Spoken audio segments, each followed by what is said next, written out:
जय हिंद, जय भारत। मैं रेबल सदानंद पति, यानी कि आपका अपना बागी। जैसे कि मैंने आप लोगों से बोला था, चांदनी चौक दिल्ली 6 का इलाका आप लोगों के बीच हूँ आज। और अक्सर आप लोगों के बीच ही रहता हूँ, कभी मज़दूरों के बीच, कभी टीचर्स के बीच, कभी नर्सेज के बीच। जहाँ भी समस्याएं हैं, बागी वहाँ पे है आप लोगों के बीच, भाई और बहनों। और बहुत कुछ इंपॉर्टेंट बातें जो आप लोगों के बीच शेयर करना है। अगला 30 मिनट आप लोगों को समर्पित। और ये 30 मिनट का मेरे लिए कोई महत्व नहीं अपने और पे, लेकिन देश के लिए बहुत महत्व है, उन लोगों के लिए महत्व है जो आज संघर्ष कर रहे हैं। मैं आज खड़ा हूँ चांदनी चौक में, मेरे पीछे शीशगंज गुरुद्वारा साहब है, आप देख सकते हैं। और पिछले 2.5 साल से यहाँ काम चल रहा है ब्यूटिफिकेशन का, नवीनीकरण का, मॉडर्नाइजेशन का। 2.5 साल में एक डैम बन के तैयार हो जाता है, 50 किलोमीटर की सड़क बन के तैयार हो जाती है। लेकिन जब ये बन रहा था तो बोला गया था 5,000 लोग जो रेहड़ी वाले हैं, पटरी वाले हैं, जिनके रोजी रोटी का एकमात्र साधन पिछले 20, 30 साल, 40 साल से लोगों की जीविका का साधन, आज वो 2.5 साल से कहाँ है, इसके बारे में कौन जवाब दे, यह आपको तय करना है भाई और बहनों। और मैं एक बात आपसे पूछना चाहूँगा, सरकारी नौकरी की तो बात पूछना आजकल एक जुल्म हो गया है। कैसे पूछे कि नौकरी कहाँ है? तो पहला एजेंडा मेरा आज आप लोगों के बीच, भाई और बहनों, युवा मांगे नौकरी। The youth they needs service, employment. बेरोजगारी का स्तर क्या है आप देख सकते हैं। अच्छे दिन से हम लोगों की बातों की शुरुआत हुई थी। मैं केंद्र की सरकार से अप्रेक्षित भाषा का कभी इस्तेमाल करता नहीं, लेकिन जिस तरीके से केवल कोरोना काल की बात, इन्होंने कहा था 2 करोड़ युवाओं को नौकरी देंगे, 2 करोड़। अब बंद एसी कमरों में जाके बात करूं तो मजा नहीं है, एक बागी एसी कमरे में बैठ के बात नहीं करता। भाई और बहनों, आज मेरे फाउंडेशन में 10 करोड़ से ज्यादा लोग आप लोगों के आशीर्वाद से जुड़े हैं। और ये विभिन्न संप्रदाय के, क्योंकि मैंने पहले ही बोला था, मैं भारतीय हूं, मैं भारतीयता की बात करता हूं, मैं भारत की बात करता हूं, मैं हिंदुस्तान की बात नहीं कर सकता। यह देश हिंदुस्तान के नाम से नहीं जाना जाता, यह देश भारत के नाम से जाना जाता है। और पिछले कुछ दिन से मीडिया में आप लगातार देख रहे हैं, कभी कंगना रनौत, कभी सुशांत सिंह राजपूत। आज कंगना रनौत की एक इलीगल बिल्डिंग को अगर तोड़ दिया जाता है तो बीजेपी उन्हें सिक्योरिटी दे रही है वाई ग्रेड की, और एक हल्ला मच रहा है। और दिल्ली में जब सीलिंग हुई, 50 साल के कारोबार बंद हो गए, लोगों के रोजगार चले गए, तब ये कंगना रनौत कहां पे थी? तब ये फिल्म स्टार्स कहां के थे? तब ये बीजेपी का आला नेता कहां थे? आज भी दिल्ली के कितने सारे क्षेत्र हैं, सेक्टर हैं, जहां पे सीलिंग की वजह से दुकानें बंद हैं, उनकी रोजी रोटी बंद है।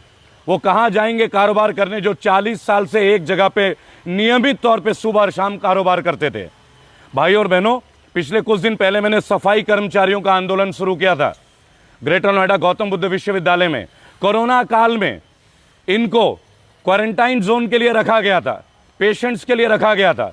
जिन अस्पतालों में काम कर रहे थे, गौतम बुद्ध यूनिवर्सिटी को भी, ये माननीय योगी आदित्यनाथ जी की सरकार की मैं बात कर रहा हूं, और तत्काल प्रभाव से जून में 2 महीने के बाद ही उन्हें निकाल दिया गया। एक भी व्यक्ति का 50 लाख का बीमा नहीं था। मैं आपको बताऊं, मैं आपको डॉक्यूमेंट्स देता हूं, क्योंकि मैं आरटीआई के साथ काम करता हूं। मैं एक आरटीआई एक्टिविस्ट हूं, और जो बात करूंगा कागजों के दम पे बात करूंगा।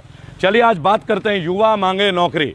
माननीय मोदी जी, माननीय दिल्ली सरकार के मुख्यमंत्री केजरीवाल जी, आपने भी दिल्ली में बहुत बड़े घोषणा की थी। इसी चांदनी चौक में मेरे पीछे आप देख सकते हैं, 2.5 साल का टाइम, जहां 50 किलोमीटर की आप सड़क बना सकते हैं 2.5 साल में, एक डैम की रचना कर सकते हैं, फ्लाईओवर बना सकते हैं। इसका नवीनीकरण नहीं हो रहा है। और जो लोग यहां काम करते थे, रेडी वाले, पटरी वाले, वो बेरोजगार हैं। आज मास्क पे आप 500 रुपए का चालान है, हो सकता है पुलिस वाले अभी आए और मेरा चालान काटे, लेकिन वो ये नहीं बता सकते कि कौन सा मास्क कोरोना के लिए उपयुक्त है। और अगर आपको चालान ही काटना है तो फिर आप 500 रुपए का चालान क्यों काट रहे हैं भाई? आप 100 रुपए का चालान काटे और 2 मास्क फ्री में दें। भाई आप तो लोगों को जागरूक करने का काम करते हैं, लेकिन यहां भी उन्हें पैसे चाहिए, 500 रुपए। पूरे दिल्ली में कहीं भी जाइए, भाई और बहनों, मैं झूठ नहीं बोलूंगा आपसे, मैं मास्क नहीं पहनता, क्योंकि मैं कोरोना में यकीन नहीं करता। मेरी पिछली वीडियो में आपने डॉक्टर विश्वरूप रॉय चौधरी को देखा। वो कोरोना के एक विश्वविख्यात डॉक्टर हैं, और पिछले 3 महीने में 30,000 लोगों को बगैर कोई दवाई के उन्होंने इलाज किया है। और अगर कोरोना कोई वैश्विक बीमारी है तो इसकी दवा भी होनी चाहिए। जिन अस्पतालों में लाख, 1.5 लाख रुपए लिए जा रहे हैं, दवाई तो कोई है ही नहीं, तो 1.5 लाख रुपए रोज का आप लेते किस बात के हैं? इसके बारे में आप आज तक आरटीआई में खुलासा नहीं करते। और अगर आपको लगता है कि कोरोना एक बहुत भयानक बीमारी है, आइए मेरे साथ लाल बत्ती में चलिए। अभी मैं दिल्ली 6 में हूँ, चांदनी चौक में हूँ, जामा मस्जिद चलिए, राजघाट चलिए, वहां सड़क पे खड़ा हुआ एक गरीब व्यक्ति या भिखारी, उनके परिवार में किसी की डेथ नहीं है। क्यों मृत्यु नहीं हो रही है? मैंने प्रश्न पहले भी उठाया था, लेकिन आज बात करेंगे युवा मांगे नौकरी, द यूथ नीड्स एम्प्लॉयमेंट। माननीय मोदी जी, आप प्रधानमंत्री हैं और पूजनीय है, क्योंकि प्रधानमंत्री का कद है और कद का मैं हमेशा गरिमा मेंटेन करता हूं। अच्छा, इस पूरे लॉकडाउन में मैंने एक बात देखा, किसी भी नेता के साथ कुछ नहीं हुआ। मैंने गुजरात में बहन सुनीता यादव, जो कि कांस्टेबल हैं गुजरात पुलिस में, उन्होंने गुजरात के हेल्थ मिनिस्टर के बेटे प्रकाश कनानी जी के पुत्र को कोरोना का नियम कायदे कानून तोड़ते हुए रोका, वो सस्पेंड हो गई। वो मुहिम मैंने छेड़ रखा है पूरे देश भर में। एक कांस्टेबल को आप सस्पेंड करते हैं, वो बार बार प्रधानमंत्री जी से अनुग्रह करते हैं, उनके घर वालों का पीछा किया जा रहा है, नेता का आपने कुछ नहीं किया। लाठी charge at the rate lockdown, अभी भी लाठियां बांध रही है पुलिस लॉकडाउन में। अरे भाई, मास्क ही तो नहीं पहना है ना, आपकी लाठी से मर जाएगा, कोरोना से मरने का तो टाइम ही नहीं आएगा। और आप किस बेस पे कौन सी धाराएं लगाएंगे? आपदा प्रबंधन के अंतर्गत लगाएंगे, प्रावधान प्रबंधन के अंतर्गत लगाएंगे, मारना किस लिए? भाई और बहनों, बहुत सारी बात थी। इन्होंने बोला 1,20,000 करोड़ का पैकेज, इसे बंद कर दीजिए स्टार्ट को। 1,20,000 करोड़ का पैकेज आप दे रहे हैं। तो चलिए मैं एक बात करता हूं, ये जो 3 महीने टैक्सी वाले बंद थे, ये जो ब्यूटी पार्लर वाले बंद थे, ये जो होटल इंडस्ट्री के लोग बंद थे, ये जो जिम के मालिक, जो लोग किराए पे जिम चलाते हैं, जिम ओनर्स, आप देखिएगा, जिन लोगों ने अपना जिम व्यायामशाला चलाया 6 महीने से वो बंद थे, उनका किराया कहीं माफ नहीं हुआ। माननीय प्रधानमंत्री जी, आपने मकान मालिकों से बोल दिया किराया मत लो। उन बुजुर्गों का क्या जो इस किराए पे आश्रित हैं, आपने उनके लिए कोई पैकेज दिया क्या? आपने इन जिम के ओनर्स के लिए कोई पैकेज दिया क्या? आपने उन ब्यूटिशियंस के लिए कोई पैकेज दिया क्या? और देखिए, मैं आपको एक बात बोलूंगा, कोचिंग इंस्टीट्यूट, मेरे ख्याल से आप कोचिंग इंस्टीट्यूट के बारे में जानते हैं, क्योंकि आपके स्कूलों में इतनी अच्छी पढ़ाई तो होती नहीं। फीस लेते हैं 10,000 रुपए की, 7,000 रुपए महीने की, उसके बावजूद हर बच्चे को ट्यूशन पढ़ना पड़ता है। अब जो कोचिंग इंस्टीट्यूट वाले कोचिंग चलाते हैं, उनका क्या? 6 महीने से बंद है। आप कहते हैं चाइना का नक्शा नहीं बदलेंगे, चाइना के ऐप बदलेंगे। चाइना हमारा मैप बदल रहा है। अब बिहार का चुनाव है तो आप एक फिर से कृत्रिम युद्ध दिखा देंगे, चाइना के साथ हमारा एक युद्ध, और फिर हमारे सैनिक शहीद हो जाएंगे। और उन्हीं सैनिक जो हमारे शहीद होते हैं, उनका पेंशन आप नहीं देते। आप सीआईएसएफ के अधिकारियों का पेंशन बंद कर देते हैं, आईटीबीपी के सैनिकों का आप पेंशन बंद कर देते हैं, सरकारी अधिकारियों का आप बंद कर देते हैं। लेकिन आपके एमएलए, आपके एमपी अगर 5 साल के लिए रहते तो जीवन भर के लिए आप उन्हें पेंशन देते हैं, यानी वो 5 साल काम करके देशभक्त हैं। लेकिन जो लोग 40 साल देश के लिए समर्पित हैं, अपना खून और पसीना देते हैं, बलिदान देते हैं, वो आपके हिसाब से देशभक्त नहीं है। ये कितना अच्छा डबल डायमेंशन है। बहुत सारे बुजुर्ग लोग हैं, बहुत सारे बुजुर्ग लोग हैं। आप लोग मेरे पीछे आ सकते हैं, सब आ सकते हैं आप लोग, आइए, कोई दिक्कत नहीं, आ सकते हैं। मैं आप लोगों के बीच का ही हूं, आप आ सकते हैं कवरेज में। देखिए भाई और बहनों, मैं थोड़ा गैप मेंटेन कीजिएगा। देखिए, मैं एक बात पूछता हूं आपसे, आपका एक पार्षद जब वो एमएलए बनता है तो 2 पेंशन, आपका वही एमएलए जब एमपी बन जाता है तो 3 पेंशन, 1.5 लाख रुपए की तनख्वाह, इनकम टैक्स फ्री, उनके कैंटीन में 24 रुपए में चिकन, 4 रुपए में मसाला डोसा, 1 रुपए में चाय।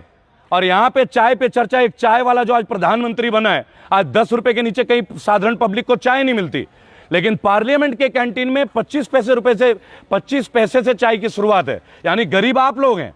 ये जो मेरे साथ है, ये गरीब नहीं है, ये गरीब नहीं है, गरीब आप लोग हैं। आपको इनकम टैक्स भी फ्री चाहिए, 1.5 लाख की तनख्वाह भी चाहिए आपको। आप डेवलपमेंट के नाम से केवल आप सड़क से संसद जा रहे हैं तो आप गरीब हैं, और जो सड़क पे वो अमीर है। निर्मला सीतारमण जी, आप गायब हो गई हैं। मैं फिर से आपको बोलूंगा, ये कोचिंग क्लास वालों का क्या होगा? 6 महीने से जो इनकी संस्थाएं बंद है, तनख्वाह नहीं दे पा रहे हैं, इनको क्यों नहीं देते आप लोग बैकअप? आप लोग एमएसएमई के लिए 1,20,000 करोड़।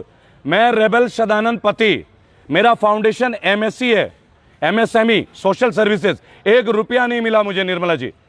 मैंने इसीलिए खुलवाया लॉकडाउन में, ताकि आप लोगों को ना नंगा करूं, आप लोगों का पर्दाफाश करूं। और मैं लग रहा हूं, और कितनी बार आप मुझे गिरफ्तार करोगे? 19 बार हो चुका हूं 3 महीने में, 20वीं बार शायद अब होने वाला हूं थोड़ी देर में। लेकिन नहीं डालूंगा मास्क। मास्क तब पहनूंगा जब आप मुझे साबित करो कि कोरोना इस मास्क से रुकता है या नहीं रुकता है। आपने N95 मास्क के बारे में बताया, 800 रुपए महंगे में बिके, ब्लैक में बिके। आज आप कहते हैं N95 मास्क उपयुक्त नहीं है, यानी आप झूठ बोलते थे। चलिए आगे बढ़ते हैं। कोचिंग इंस्टीट्यूट तो बहुत छोटी सी फिरस्त है। और देखिए भाई और बहनों, प्रधानमंत्री जी का एक बहुत अच्छा बात था कि हम क्राइम फ्री कर देंगे देश को, क्राइम फ्री। सबसे ज्यादा हत्याएं उत्तर प्रदेश सरकार में, सबसे ज्यादा हत्याएं, लूट, पत्रकारों की हत्या। मैं जर्नलिस्ट हूं, मेरे साथ अभी यंगिस्तान न्यूज वाले हैं और तकरीबन 150 चैनल पे ये वीडियो अभी थोड़ी देर में आप देख सकते हैं कि लाइव हो जाएंगे 150 चैनलों में। एक सोच की बात है, सोच का विषय है। लेकिन क्राइम का ग्राफ आज की डेट में ये आप देखें, क्राइम यहां से यहां तक ये क्राइम का लेवल है। केवल पत्रकार आप मार रहे हैं, और तो और जो भी व्यक्ति कुछ आपके सरकार के खिलाफ बोलना जा रहा है आप उसे उठा के जेल में डाल रहे हैं। अभी तो डॉक्टर कफील खान को छुड़ाया हमने, अखिल गोगोई की बारी है, संजीव भट्ट के लिए मुहिम है, लेकिन इनके लिए तो बहुत सारे लोग हैं। मैं आम लोगों की बात करता हूं। आपने मजदूरों का हाल बेहाल कर दिया। आपको कंगना रनौत के लिए इतनी परवाह हो रही है, करोड़ों रुपए खर्च कर रहे हो, वाई ग्रेड की सिक्योरिटी दे रहे हो। मुझे ये बता दीजिए, औरैया में 24 मजदूर रोटी खाते हुए एक्सीडेंट में मारे गए, और आपने कितने मजदूरों के लिए क्या किया? जो मेरे पीछे, आप लोगों को कुछ मिला है क्या? नहीं मिला है। आज तक मिला है कुछ? आवाज ऊंची करके बोल सकते हैं एक बार? आप देखिए, आप लोग इधर आ सकते हैं, वहां से दिखेगा नहीं। भाई और बहनों इधर आ जाइए। देखिए, मैं रेबल सदानंद पति। लोग बोलते हैं एसी कमरों में, शौक नहीं है। मैं तो लोगों के बीच का हूं, उनका बेटा, उनका भाई हूं। आप लोगों को सरकार से कुछ मिला है क्या? मिला है कुछ? अम्मा आपको मिला है? और निर्मला जी, आप 1,20,000 करोड़ बांट रहे हैं इस सौंदर्यीकरण के लिए। ये चांदनी चौक के सौंदर्यीकरण के लिए आपने करोड़ों अरबों रुपए खर्च करने का सेंट्रल गवर्नमेंट ने, स्टेट गवर्नमेंट ने अपना ढांचा दे दिया। और यहां जो 5,000 लोग अपनी जीविका चलाते थे, उनके बारे में आपने कुछ सोचा है क्या? कभी सोचा उनका परिवार कैसे चलेगा? क्या आपने उनको कोई बिल्ला या लाइसेंस दिया है क्या? 2 साल तक जो यहां पटरी नहीं लगा सकते, उनके घर में 1,000 रुपए का भी फंड मिला है क्या आप लोगों को? ये हाल है आपका, ये हाल है। मजदूरों का हाल आपने बेहाल कर दिया। आपके लेबर मिनिस्टर, मजदूरों के लिए तो लेबर मिनिस्टर ही होते हैं ना। नाम जानते हैं आप? आपका लेबर मिनिस्टर श्रम मंत्रालय नहीं जानते ना? मैं बताता हूं, संतोष गंगवार अपने कमरे से बाहर नहीं निकलते भाई साहब, और लेबर मिनिस्टर बने बैठे हैं। हम लोग जाते हैं। अभी मैं मथुरा में था, 15 लोगों की डेथ हुई थी नैती अस्पताल में। आप मेरा वीडियो देखिएगा। 6,54,000 का बिल था, 6 के 6 लाख माफ कराया। हाँ, उनके परिवार को पूरे को नहीं बचा पाया, क्योंकि मैं एक डॉक्टर नहीं हूं। आप मेरे वीडियोस देखिए। मेरा पेज रेबल श्रद्धानंद, आप गूगल पे टाइप कीजिए, फेसबुक पे टाइप कीजिए। भाई और बहनों, मेरा व्हाट्सएप नंबर 8800092747, ये मेरा व्हाट्सएप नंबर है। 8800092747। कम से कम 17 से 18,000 SMS एक घंटे में आते हैं। मेरी लीगल टीम उनके पास जाती है, हम लोगों में होता है। आज मैं आपके बीच चांदनी चौक हूं, कल मैं खुर्जा में रहूंगा, वहां कुछ अत्याचार है, वहां उठ के आपसे बात करूंगा। और कुछ मोदी जी के, भाजपा के विशेष भक्त हैं, वो कहते हैं कि लाइव आके क्या होगा। तो मैं चलिए एक बात आपको पूछता हूं। हर चीज की शुरुआत सड़क से होती है।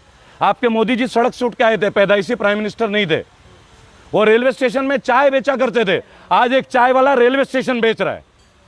आज एक चाय वाला रेलवे स्टेशन बेच रहा है, सरकारी नौकरी बेच रहा है। भाई और बहनों, मैंने उस दिन एक बात आपसे शेयर किया था, अगर आपको याद हो तो ठीक है, नहीं हो तो मैं आपको याद दिला दूंगा। अभी याद दिला दूंगा। एक देखिए, एक स्टैटिस्टिक ग्राफ था, ग्राफ, जिस ग्राफ में ये बोला गया है कि कौन सी प्रधानमंत्री के काल में कितने कंपनी बिके हैं। तो आपको बता दूं, सबसे ज्यादा सरकारी कंपनी, मैं यहां कांग्रेस के लिए नहीं बोलता, पहले बता दूं, क्योंकि मैंने जीवन में 2 ही बार वोट दिए हैं, एक 2014, एक बार 2019। 2014 भावनाओं में दी थी, 2019 मजबूरी में, 2024 में मजबूरी नहीं होगी। ये सरकार उखाड़ फेंकेंगे, ये सरकार उखाड़ फेंकेंगे। 1 लाख लोगों को लेके सोशल डिस्टेंसिंग के साथ नवरात्रों में आपका बेटा बागी श्रद्धानंद ऑन रोड पे एम्प्लॉयमेंट के ऊपर हम रैली निकाल रहे हैं। 1 लाख युवा 10-10 गज की दूरी रख के आपको ह्यूमन चेन बना के दिखाएंगे। हम गालियां नहीं देंगे, हम अपशब्दों का इस्तेमाल नहीं करेंगे, ये हमारे संस्कार नहीं। भाई और बहनों, जवाहरलाल नेहरू ने 33 सरकारी कंपनी लगाई थी और लगभग 16 साल इनका प्राइम मिनिस्टरशिप का दौरा था, एक भी कंपनी बिकी नहीं। लाल बहादुर शास्त्री 5 कंपनी बिकी, एक भी नहीं। इंदिरा गांधी 66, एक भी कंपनी बिकी नहीं। मोरारजी देसाई 9, एक भी कंपनी बिकी नहीं। विश्वनाथ प्रताप सिंह 2, एक भी बिकी नहीं। राजीव गांधी 16, एक भी सरकारी कंपनी बिकी नहीं। एसडी देवेगौड़ा 3, नरसिम्हा राव 14, एक भी बिकी नहीं। पहली बार बीजेपी के प्रधानमंत्री माननीय श्री अटल बिहारी वाजपेयी 17 कंपनी लगाई थी इन्होंने और 7 सरकारी कंपनी बेची थी। पहली बार भाजपा के प्रधानमंत्री के कार्यकाल में सरकारी कंपनी बिकी। लेकिन ये बात आप लोगों को कोई बताएगा नहीं, तब हिंदुत्व आ जाता है, तब हिंदू और मुसलमान की बात होती है, ये बात कोई नहीं बताएगा।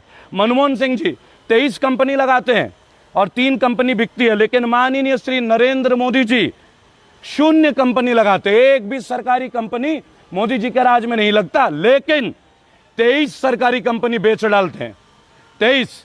और उन 23 सरकारी कंपनी में लाखों लोग जो सरकारी कर्मचारी थे आज बेघर हैं, और उनको निकालने से पहले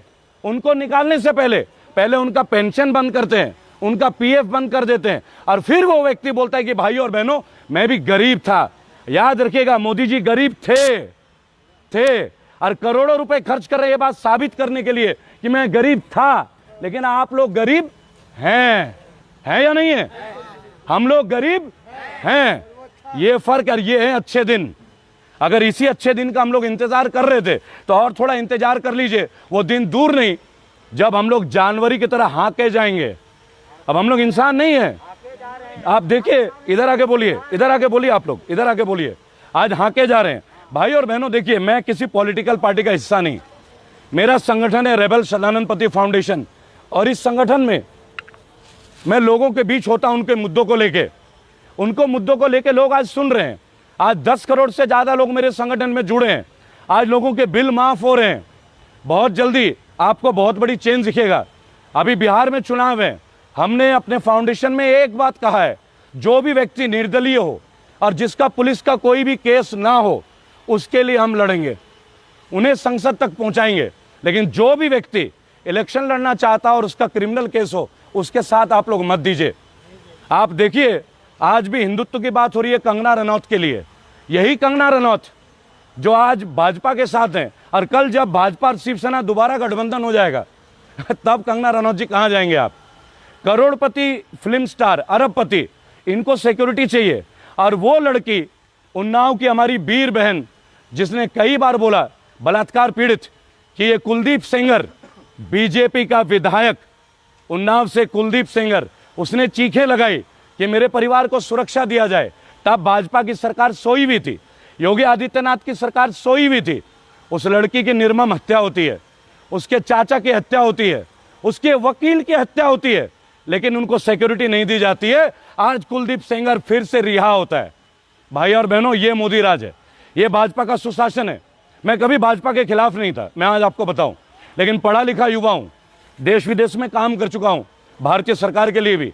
एक बात महसूस की, आज हम सबको बेचा जा रहा है, और वो दिन दूर नहीं, अरबों डॉलर का कर्ज है हमारे ऊपर। अब पाकिस्तान की जीडीपी, बांग्लादेश की जीडीपी हमसे ऊपर है, हम नीचे हैं। लेकिन पता है क्या बात होगी? पाकिस्तान से टिड्डी आ गए, कंगना रनौत का वो तोड़ दिया गया, सारे चैनल में केवल सुशांत सिंह। मुझे एक बात बताइए, क्या अकेला सुशांत सिंह ने आत्महत्या या मर्डर हुआ है क्या? लाखों लोग मारे जा रहे हैं। वो मजदूर जो सड़क पे मरते हैं, उनका दर्द नहीं होता क्या? ये प्रधानमंत्री तो मजदूर थे, ये मजदूर को कैसे भूल गए? भाजपा के सारे लोग भूल गए। और तो और आज की डेट में मैं केजरीवाल जी से एक शिकायत है मुझे, चांदनी चौक में 5,000 लोग 2 साल से यहां काम नहीं कर पा रहे हैं। उनके बारे में आपने क्या सोचा है? भाई और बहनों, मेरा चैनल रेबल सदानंद पति, इस वीडियो को शेयर कीजिएगा। शेयर इसलिए कीजिए क्योंकि आज नेशनल मीडिया मेरे घर तक आती है और वापस चली जाती है। एबीपी न्यूज़ वाले, मैंने पहले भी बताया था, भाजपा का फोन है, भाई कोई भी एक्टिविस्ट आने पर मैं चैलेंज करता हूं, चैलेंज, आप मुझे जेल में जीवन में नहीं डाल पाओगे, चैलेंज है। क्योंकि मैं कानून का आदमी हूं, एक लॉ फर्म चलाता हूं, कानून पढ़ी है। आप कानून तोड़ते हैं, मैं कानून का पालन करता हूं। आप अगर मास्क की बात करेंगे, आपसे सवाल पूछा जाएगा, कोरोना का वैक्सीन कहां है? N95 आपने बोला था, चलिए लोगों को पैसे वापस कीजिए। जिन लोगों ने N95 लाखों की तादाद में खरीदा, उनके पैसे लौटा दीजिए। आपने कहा था N95 उपयुक्त है, फिर आपने बोला नहीं है। भाई और बहनों, कल के वीडियो में खुर्जा में कुछ पीड़ित परिवार से मैं मिलने जा रहा हूं, आप लोगों के बीच लाइव आऊंगा। मेरा व्हाट्सएप नंबर 8800092747, इस पे अपने जो भी मुश्किलात है कीजिए। 10 करोड़ से ज्यादा लोग हैं हमारे पास पूरे देश में। हमारे प्रदेश अध्यक्ष आ रहे हैं फाउंडेशन के, पॉलिटिकल पार्टी नहीं है। मैं आपको बताना चाहूंगा, बोलिए बोलिए बोलिए, वहीं से बोलिए। मेरा नाम संजय है। मेरे को हो गए दिल्ली के अंदर कितने साल हो गए पता? आप जल्दी बोलिए, मीडिया में लाइव हूँ मैं भी, बोलिए। मेरे को हो गई दिल्ली के अंदर कम से कम परेशानी क्या आपको ये बताइए, परेशानी बताइए। 18 साल परेशानी नहीं है, परेशानी क्या है वो बताइए। चलिए भाई और बहनों, एक मिनट अभी रुकिए, एक मिनट रुकिए, नहीं आप रुकिए भाई, इसको थोड़ा उधर करो उसको। भाई और बहनों, किस तरह लोग परेशान हैं अपनी बात कहने के लिए। अस्पताल में एंट्री नहीं मिलती इन जैसे भाइयों के लिए, एम्स में एंट्री नहीं है, राम मनोहर लोहिया में एंट्री नहीं है, वार्ड मिलती नहीं है और सब बोलते हैं वार्ड खाली है। जय हिंद, जय भारत। कल खुर्जा में दोबारा मुलाकात होगी।